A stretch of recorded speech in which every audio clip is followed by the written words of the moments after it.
Which way? Over here. There you go. Over here.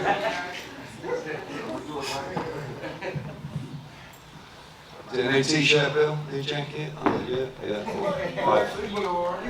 got half of it right now. I got half of it right. All right, guys. I know we're live streaming this press conference as well.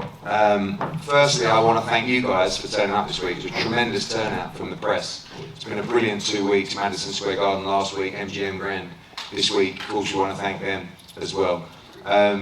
Really proud of Devin Haney, Bill, and the team because,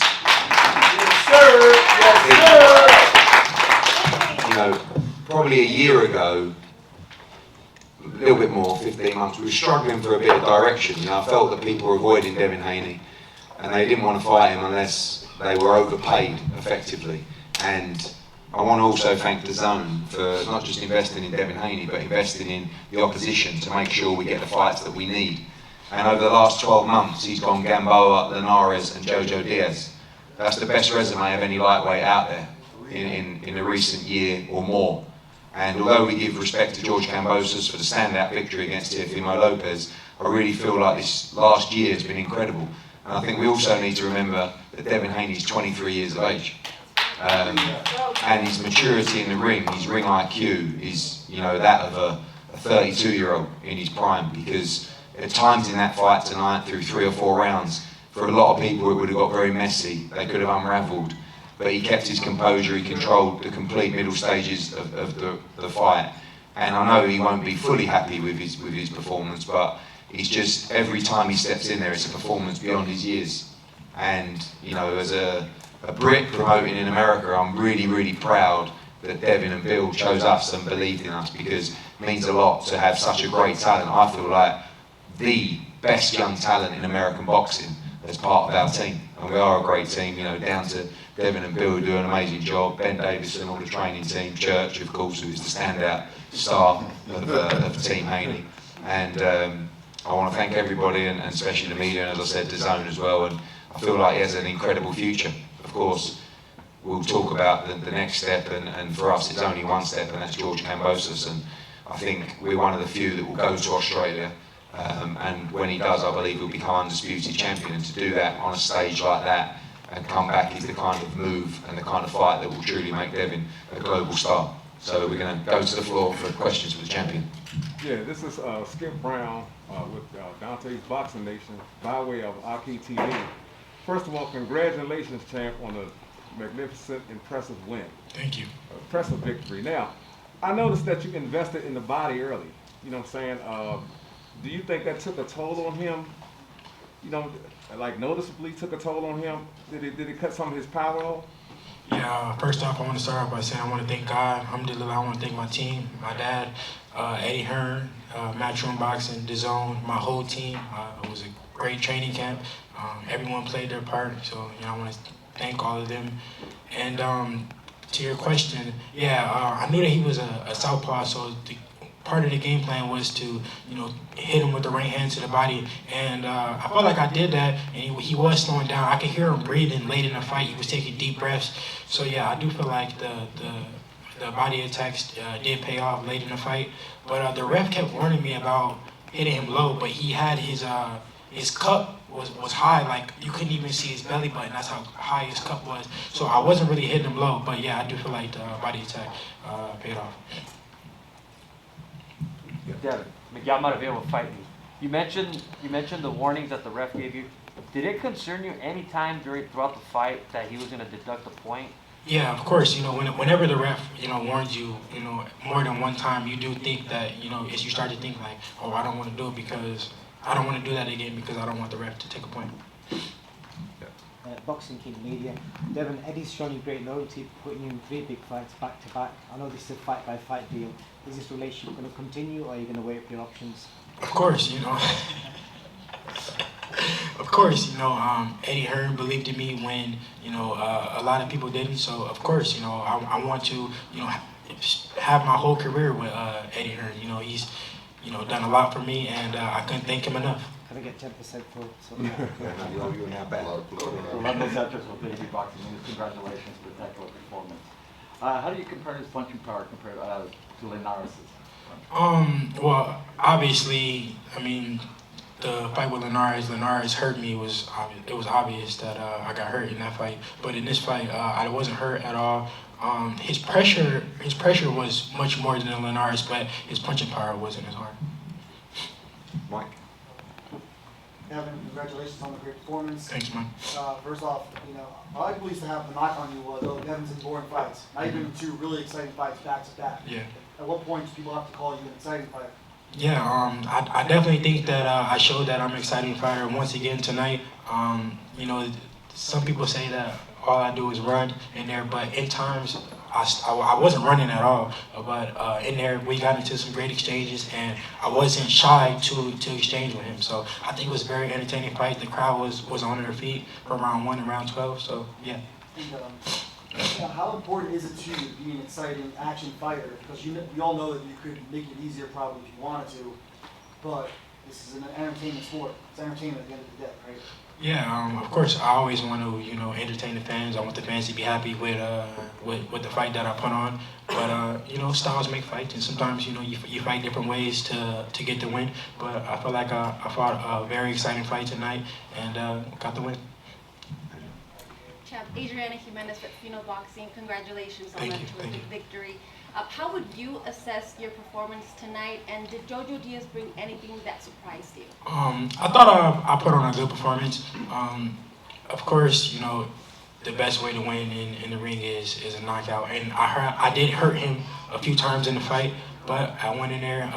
People forget that I'm still 23 years old. That's my 3rd former world champion in a row. Jojo Diaz didn't lose his belt at 130. He didn't make weight, so he's coming off the biggest win of his career against Javier Fortuna, and he walked Javier Fortuna down the whole fight. So he has experience. And I just feel like he brought the best out of me. So I'm happy with my performance, and we got the win. So now we on to the next. CHAMPSIDE, Dev, the crowd often, they'll react if they see a certain shots. It looked like a lot of the shots weren't really landing clean. How do you even hear the crowd when you're in the ring? Yeah. I do agree with that. The crowd was going crazy sometimes when he was just hitting like my arms or gloves, or even missing sometimes. But it's part of the game, At the end of the day, the crowd can't win the fight for him, and the scorecard showed. All right. Congratulations, Dev, on your victory. Thank you. Town Business Sports and Entertainment. Yes, sir. Town I Business. know you guys want to rest, but what's the time frame we could possibly get the Undisputed with you and Cambosa? I think obviously both come off tough fights. Cambosa's a tougher fight, got marked up pretty bad, and I think that realistically we're looking at probably something around May time. I mean, I'd like to see Devin take a nice break, get back in camp maybe early February, but also the only other issue we have to resolve is the travelling issue. See what happens with the pandemic. Right now we can enter certain parts of Australia with no quarantine. That could change, that could improve.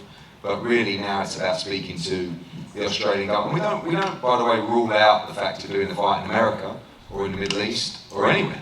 It's the Undisputed Championship, and that's a big pull for many different regions around the world. But we'll explore all of those, present them to Devin, and obviously present them to George Cambosis, his team as well. But we don't, it's not just we're packing our bags to go to Australia. That's where George would like to do it. We have to be represented properly in this situation as well, and make sure it's the right position for Devin Haney to be in. There may be many options for this fight, but I think realistically, end of April earliest, but May is probably the time for the Undisputed fight. Rich, can you talk about the franchise belt? What is that? I don't even know what the franchise belt is. No, really, this franchise title. I don't even know what the franchise belt is. I never even seen the franchise belt. One thing that is really important about the franchise, and Maurizio Suleiman doesn't like me, and I respect Maurizio Suleiman, I love Maurizio Suleiman, but the situation is very, very clear. You cannot unify with a franchise belt. Therefore, it is absolutely impossible to be undisputed with a belt that you cannot unify with. And you guys have got to understand that. You understand that one? It doesn't matter about sanction fees. I forget the sanction fees. I'm just saying that Maurizio will say George Cambosis is undisputed. The other governing bodies, you cannot unify with a franchise belt. Therefore, you cannot, and I'm not saying he shouldn't be undisputed. We should have fought Lomachenko a year ago. And Devin, when we looked at a route for the championships, and this was another reason that actually it sidelined us, because I said to Devin Haney, who do you want to fight? And he said, Vasily Lomachenko. We carved out a route to go after Vasily Lomachenko for the WBC title. He became his mandatory. Top Rank wanted to avoid Devin Haney, and they requested he be made franchise champion. Lomachenko didn't. And with all due respect, when I do fight for the undisputed, I don't want the franchise title. I don't want anything franchise attached to me. At the end of the day, I will be fighting for the WBC belt, and they can keep the franchise. If Kambosos wants to keep the franchise, go ahead. Well, originally you couldn't win the franchise. Now it's changed plays. It's hands-free. Look, Mauricio Suleiman does a huge amount for boxing. We won't always agree with him, and I'll always argue with him, but he does do a lot of good things for boxing. On this situation, it's just George Kambosos is not undisputed. Maybe he deserves to be. Maybe TFE did, but he's not. And it's the only way we can settle it is to make this fight. Eddie and Devin, if you could both chime in on this. You, Devin, do you get the sense that you feel that you are going to get that fight with George? I know he mentioned, hey, open the checkbook, I have a lot of options, but do you personally feel that like he of wants course, that fight? I'm definitely thinking positive. I do think that George wants to fight. I think that he wants to test himself. But at the end of the day, talk is cheap. We can say what you want to do and what you want to do, but at the end of the day, if we don't make the fight happen, then what? We have to make the fight happen, and then it won't be no more talk. And the fight is easy to be made. He says he wants it. I say I want it. I just fought. He just fought. So we're both open. Our schedule is both clear to fight each other. So I think we're on a collision course. The one thing I'll say as well, come back to your question, is we also have options. And that's what's changed over the last year particularly. A fight with Ryan Garcia is a massive fight if he gets himself back together. Tank Davis is a fight he will take. In time, who knows? Lomachenko's fighting in a couple of weeks. We just want to be undisputed. And for a long time it looked like we were frozen out of everywhere. Now he's one fight away from being undisputed. But he has plenty of options as well. What was your next question? I was going to ask if you had a contingency plan, but you just listed loads of options. I've always felt, don't forget that Ryan Garcia fought a final eliminator to fight Devin Haney. And again, you guys never really questioned him on him. I have a question for your father, Bill, who was working your corner. What was your analysis on the fight? And because we were in the crowd, what was your direction to Devin throughout the fight?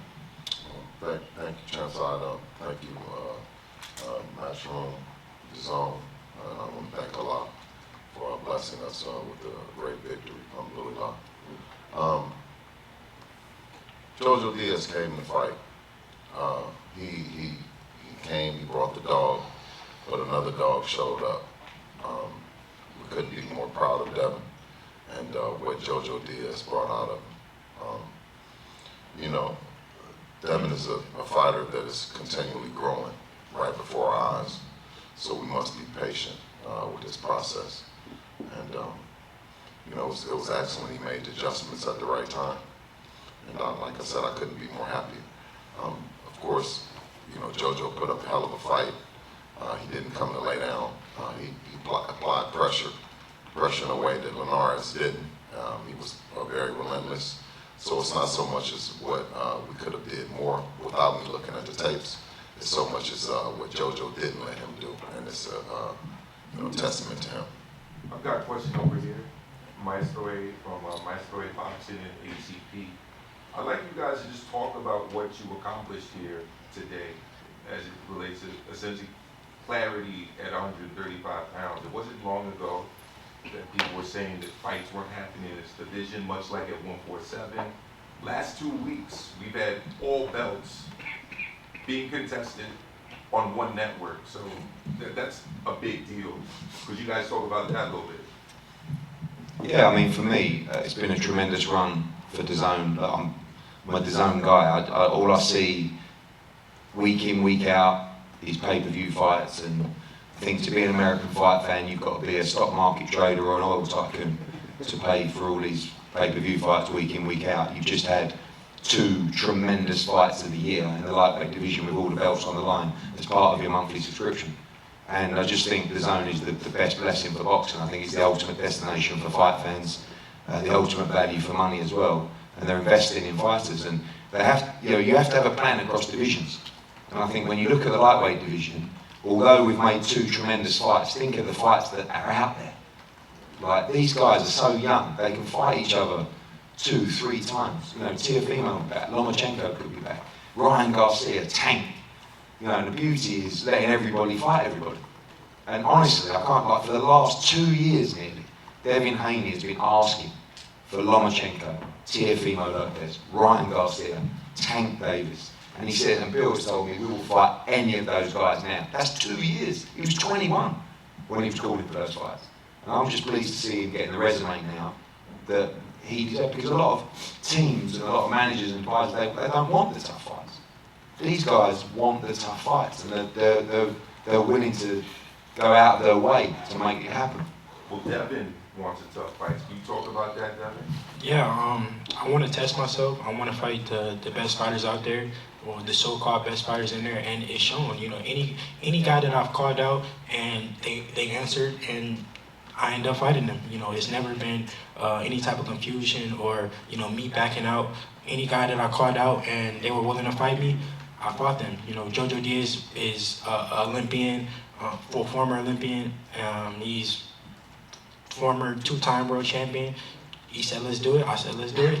We got the fight made, and it was simple as that. Same with Lanarys, same with whoever else. I want to fight George Kambosos. So the fight should be easy to be made. I want to fight the best fighters out there, and it's obvious. And you guys gotta respect that. I feel like you guys don't, accept it enough and speak about it enough that I am willing to fight the best fighters out there. I'm not ducking or dodging nobody. Eddie, just a quick question on the atmosphere tonight. Great atmosphere. I felt like I was back in the UK. Devin has star quality. Is there a possibility you could bring him to the UK? Yeah, I mean, listen, we came to the UK. I've never seen anything like it. We did a media day. I was a bit worried. I brought an American fighter over. It was ages ago. It was well over a year ago, before the pandemic. And I was thinking, we'll do a media day. I wonder if anyone's turned up. They were queuing down the street. Never seen them day so busy. I'd actually like him to come over. Ben Algieri might be a bit close, but Chisora Parker in a couple of weeks, come over to the UK. They love him in the UK.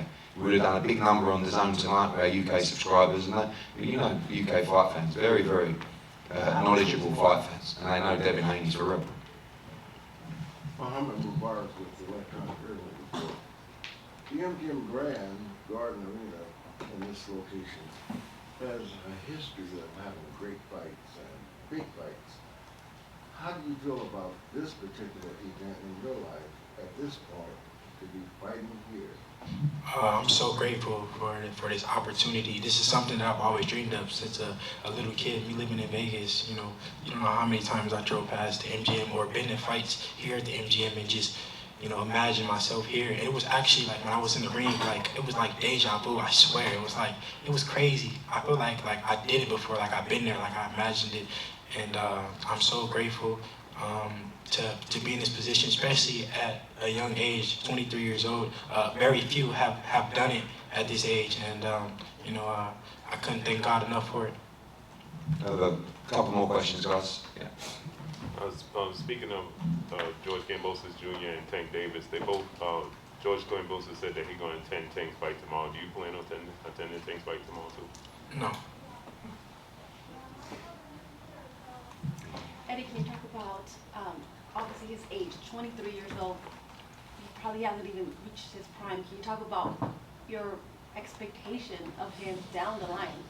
Well, I mean, your prime normally as a fighter comes in your late 20s, depending on the weight class, and he's 23. And he's been fighting a long time early on in his career in Mexico just because he was too young to fight here. But now as I go back to the fights that he's been in, and also don't forget where he's been fighting. He boxed at Staples Center in front of 13,000, 14,000 that were there on the KSI night. He boxed headlined at Maryland as well. He boxed at Madison Square Garden. He's headlined there in the theater. He's headlined at Mandalay Bay. He's headlined at the Hard Rock in Miami, behind closed doors that time, we were in the pandemic, and now he's headlined at MGM. I mean, he's on a hell of a run. And when you look at, you tell me a young star, 23 years old, that has the potential of Devin Haney. You know, and it's not, potential is about having the ability and quality, but it's also about having the discipline. And discipline comes through being consistent. And consistency is the key to longevity in anything. And there aren't enough fighters these days who have the consistency and the work ethic to last in the game. You know, I'm not sure if you're going to see him at 30. When you see him, 7 years. 7 years. If you're fighting 3 times a year, it's 21 fights. So, I don't know, listen, we'd love to... this is a very tough sport. The key is to achieve your dreams, achieve your legacy, make as much money as possible, and walk away into the sunset. But I promise you, he's in boxing for the right things. He wants to make money, but he also has a dream to be a true great.